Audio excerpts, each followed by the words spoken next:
이런 문장이 있습니다. You agreed to go and you can't cop out now. 여기서 단어 cop은 무슨 의미일까요?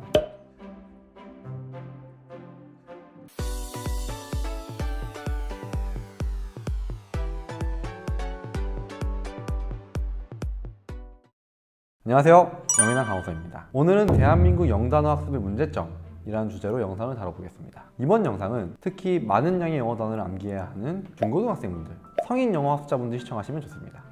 우리나라는 유달리 영어 때문에 국민들이 스트레스를 많이 받는데요. 개인적으로는 영어를 잘하냐 못하냐는 학벌, 지방과 같이 보이지 않는 사회적 계층을 나누는 역할을 하기 때문이라고 생각합니다. 정규 교과목에서 버젓이 큰 비중을 차지할 뿐더러 대학 입시나 취업 시에는 어학 우사를 따로 뽑는 전형도 있습니다. 이렇게 영어가 개인의 능력을 판단하는 기준 중 하나로 자리 잡으면서 사회 구성원 전체에게 영어를 잘해야 한다는 압력이 높아졌습니다. 이 영어를 잘해야 한다는 압력과 우리나라 특유의 남들보다 뒤처져서는 안 된다는 교육열이 만나 영어에 대한 집착은 더욱 심해졌습니다. 이를 반영이라도 하듯이 우리나라에서 영미권 고등교육기관을 유학을 하고 있는 유학생 수는 자그마치 13만 명이 육박합니다. 여기에 어학연수랑 조기 유학을 합하면 그 수는 더욱 늘어납니다. 사회 전반적으로 영어를 잘해야 한다는 그 중요성은 많이 강조되고 공감받고 있습니다. 하지만 어떻게 학습을 하고 왜 중요한지에 대한 고민은 충분하지 않은데요. 영어 단어 학습 또한 마찬가지입니다. 영어를 듣든 읽든 말하든 쓰든 모두 단어를 알아야만 가능하기 때문에 단어 학습에 대한 중요성은 다들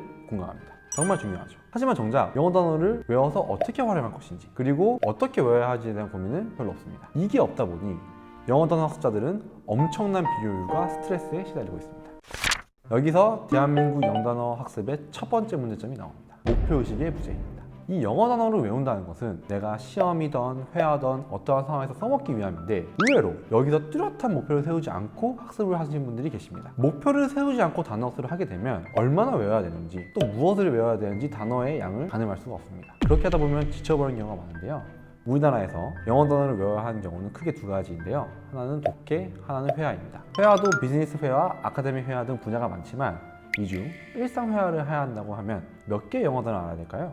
약 1000개의 단어를 알면 일상 회화 85%가 커버됩니다. 그리고 3000개의 단어를 알면 98%가 커버된다고 하는데요. 이렇게 목표를 가지고 있으면 내가 몇 개의 단어를 외워야 하는지 알 수가 있습니다. 그리고 모르는 단어들 위주로 습득하시면 되는 것이죠. 아래 댓글에 용매에서 뽑은 회화에서 가장 자주 쓰인 단어 3000개 리스트를 링크를 걸어주겠습니다. 필요하신 분들은 가져쓰십시오. 자, 이렇게 해서 내가 모르는 단어를 모두 익혔습니다. 그럼 그 다음엔 어떻게 해야 될까요?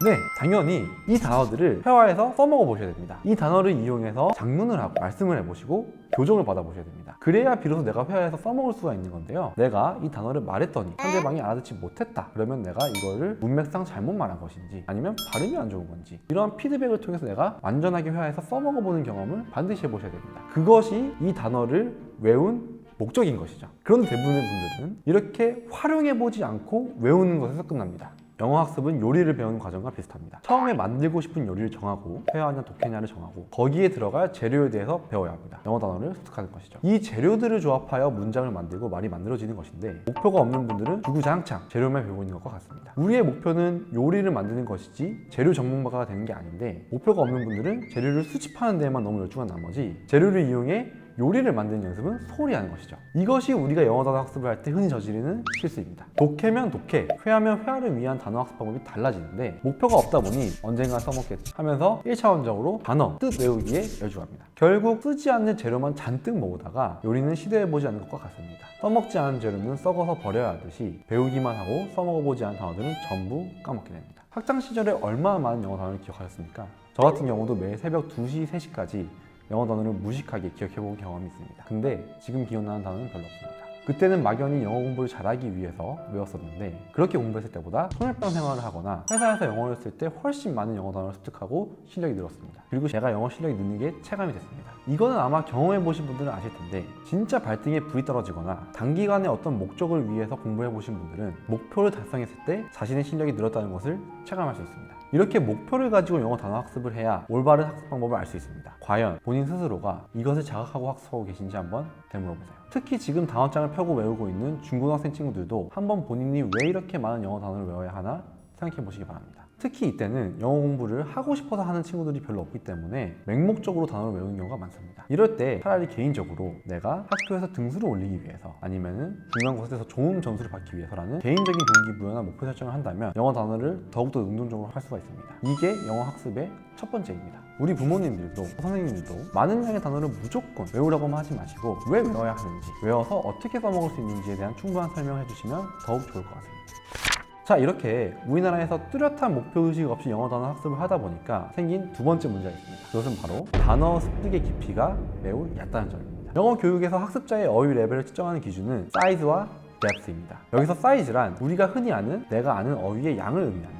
depth란 단어의 철자, 발음과 뜻을 알고 있는지, 단어의 품사는 아는지, 문맥상에서 어떻게 쓰이는지, 함께 쓰이는 단어는 무엇이 있는지, 그리고 명목상의 의미와 뉘앙스를 아는지, 반의어와 동의어는 무엇이 있는지 등을 파악하는 것입니다. 이 레벨 1부터 레벨 6까지 전부 안다면 그 단어를 거의 완벽하게 안다고 할 수가 있죠. 단어의 깊이가 깊어질수록 목표로 하는 회화나 독해에 성공할 확률이 높아집니다. 또한 새로운 단어를 익힌 속도도 훨씬 빨라지는데요. 하지만 우리는 레벨 1, 단어의 철자와 뜻을 아는 거에만 집착합니다. 그리고 그마저도 아주 비효율적인 방식으로 하고 있죠. 그러다 보니 단어를 양적으로 많이 외우는 데 시간을 쓰지만 정작 필요할 때 꺼내 써먹지는 못합니다. 스트레스 받아가면서 외웠는데 써먹지는 못하고, 그러니 영어 단어 학습에 대한 거부감만 심해집니다. 왜 외워야 하는지도 모르는 단어를 학원과 학교에서 수십 개씩 외우라고 하니 학생들이 영어 단어 학습에 화가 나는 것도 이해가 됩니다. 자, 예를 들어 이런 문장이 있습니다. You agreed to go and you can't cop out now. 여기서 단어 cop은 무슨 의미일까요? 아마 많은 분들이 cop을 경찰로만 알고 계실 겁니다. 동사로 손으로 잡다라는 의미도 있습니다. 하지만 여기서 내가